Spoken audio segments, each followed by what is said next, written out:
to do it. But guess what? I have a special guest who's going to do her graduation speech about how Dreaming Spires helped her. This is my daughter, Lauren, who just graduated from university yesterday. I'm actually in one of the classrooms in her college because I'm still up here in Massachusetts. And she has agreed to come talk about, and you guys are the only ones getting this, talk about what Dreaming Spires added to her college education. And I know this is relevant for all of you to hear. So, Lauren, would you like to come over? How long should I talk for? Oh, no more than 10 minutes. Okay, I don't think it's gonna take 10 minutes. Okay. Do you want webcam on so I see your face? It's up to you. It's up to you. You can at least say hi. All right. Oh God. Oh, that's just the preview. Yeah. All right. You might want to get yourself in the middle. I don't know. Oh yeah. Hi everybody. Ask them if they can hear you. Can you hear me? And see you. And can you see me? Okay, excellent. Yes. I remember writing HU in the chat. That's quite a blast from the past. All right, yeah. Hello everybody. I'm now a college graduate. You can see my me in my silly little regalia with my silly little hat that I decorated with some silly little glitter stickers. Just because I've graduated college doesn't mean I can't have some fun. You talk very fast. Okay, yeah, sorry. Slow down. I'm getting there.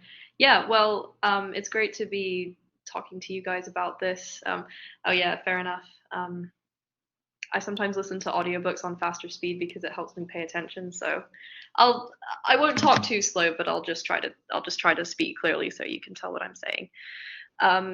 Yeah, so I've been doing university level work for 4 years. I just graduated from Mount Holyoke College, which is in Massachusetts, summa cum laude with a double major in English and astronomy. The astronomy was a little bit of an accident, but I've loved doing it anyway.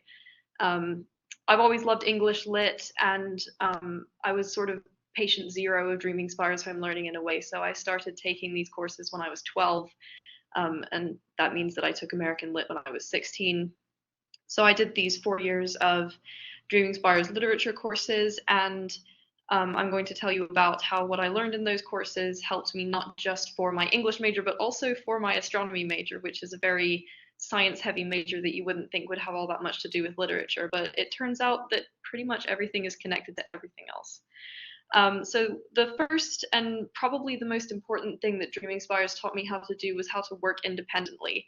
So the way that college classes work is you will go into a classroom for maybe twice or 3 times a week, and you'll sit down and you'll listen to the professor give the lecture. There might be a class discussion or a class activity, and then you go away and you have to do a lot of reading and a lot of writing in your own homework assignments. And that is very similar to what you do in Dreaming Spires, where you have your once a week webinar and then you go away and you do a lot of reading and you do your homework assignments.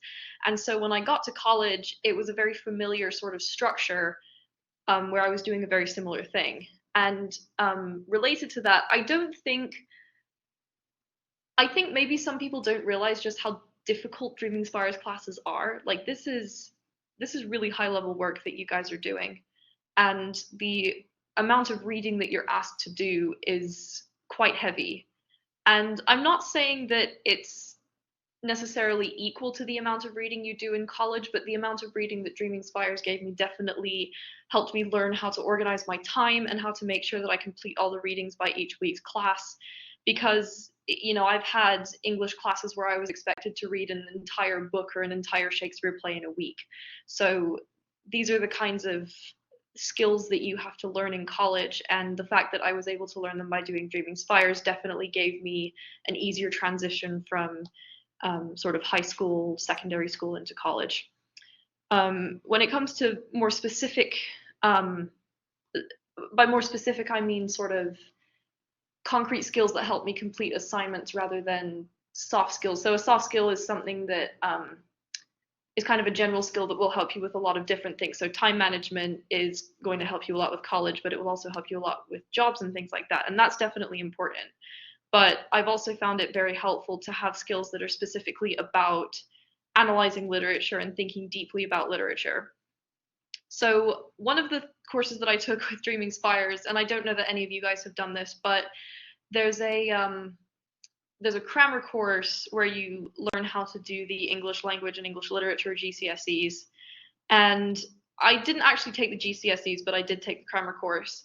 And one of the things that we had to do for that course was every day we had to write out the sentence, "It is as important to read and understand the question as it is to read and understand the unseen passages." And even though I didn't, oh, you guys know. See, I haven't written that. I took this course when I was 15 maybe, and I'm 22 now, and it's still ingrained in my head. I can't stop thinking. Yeah, the memory verse, exactly. And that is definitely something that always goes through my head when I'm having to. It especially came back when I was taking the SAT to get into college, because there's a lot of answering questions about unseen passages in the SAT. But it's definitely also helped with college assignments where I would say even especially with science courses, and I know I said that I was going to talk about how doing some of the Dreaming Spires literature related courses actually helped me with science. It is really, really important, especially when you're doing science, but with any kind of subject, to really understand what you're being asked to do. And with that memory verse in the back of my mind, it stopped me from going with my first instinct of just charging ahead and trying to do the assignment without really thinking about it. And that is a really, really important skill to learn and remember. Another thing that really helped me is some of you might have done the how hand, which is the sort of 5-step process for doing literary analysis. Pick a good bit, pick a small bit, state just the facts, ma'am, go deeper, and then explain how it works. I used that in every single English literature class I ever did. It is so useful, and it made sure that I always had a very well-rounded analysis of the thing that I was trying to analyze. And I definitely struggled with it at first when I was doing the Dreaming Spires home learning courses. I didn't pick it up right away. It took me a few tries. But once I got to college and I had that that sort of structure for how to analyze literature, it really made writing English papers so much easier. Another thing that really helped me was the PEER acronym, which stands for Point, Evidence, Explanation, Reiterate, which is a way of structuring an essay paragraph to make sure that you have everything you need in that paragraph. And I use that for everything from writing English literature papers to writing my astrophysics thesis, because it's such an important structure for making sure that you're keeping on track with your argument, and that the person who's reading your paper can follow exactly how each of your examples connect to the overall thesis that you're trying to present to them. Another thing that some of you might know about is the acronym GAUP, which stands for Genre, Audience, Writer, Purpose. The reason I struggled a little bit with that is because the one that I think about, that I've been thinking about the most recently, is audience, because when I wrote my thesis in astrophysics, one of the things that I had to do was present it to my thesis committee, but I also made a shorter version of the presentation to present to at my college's senior symposium, which is made up of an audience of people who know absolutely nothing about the subject that you're presenting on. And you have 10 minutes to explain your extremely complicated science project to them. And then I also made a different presentation for an astronomy dinner with a bunch of people who did know stuff about astronomy, from all over that my college is in a consortium with 4 other colleges, and so it was this dinner that we had where the thesis students would present their work in 5 minutes. So I had 5 minutes to present my very long and complicated astronomy thesis, but luckily it was to people who knew about science. But when I was making each of those presentations, I had to very carefully consider who was my audience. So when I was presenting to astronomers, there were things I could say like, oh, a retired A star is here on the HR diagram, and they would say, okay, great, I know everything about this star. Whereas if I'm presenting to people who know nothing about astronomy, I first have to, if I were to go that route of explanation, I would have to explain what an HR diagram is and why it matters. And when I actually did it in my senior symposium, I sort of went a different route with the explanation that was a little bit more simplistic, but was enough that I could explain to people in 10 minutes what my project was about. And I also put a lot of jokes about aliens in there to keep their interest, because when people think about space, they don't really care about the true sizes of retired A stars for the purposes of exoplanet discovery. They want to hear about aliens. So I made it about aliens, and the the way that I was having to consider my audience was definitely something that I was taught in Dreaming Spires. And finally, and I think you guys have been doing a lot of this in this class, this reminds me of that, comes up all the time in college work.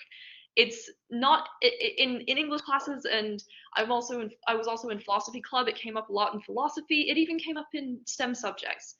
And you really, when you're in college, it's really not enough to just consider the one piece of work that you're currently studying. You also have to connect it to other outside pieces of work, other books, other writings, other research papers.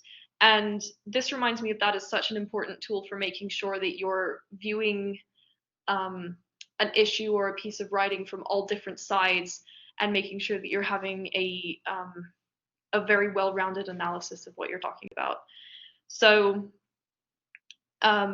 that's not to say that I had everything figured out when I came to college. There's definitely, I mean, you go to college to learn. So all of these skills, my literature analysis skills, my critical thinking skills, all of those definitely improved while I was in college. But I had a really, really solid foundation because of the things that I learned in Dreaming Spires. Whether it was just having to read a lot every week, or doing independent work, or even the more specific tools like the how hand and PER. One thing that I think you should all remember about the PEER acronym in particular is the reiterate step is really important, because if you don't reiterate what your thesis statement is, your reader is going to lose track of it, and then instead of PEER, you'll just have P. No. Stop! No. Oh. It took you a second to laugh. Yeah, so nobody wants P. We want peer. So I think I'm starting to ramble a little bit. So I think that was more or less everything.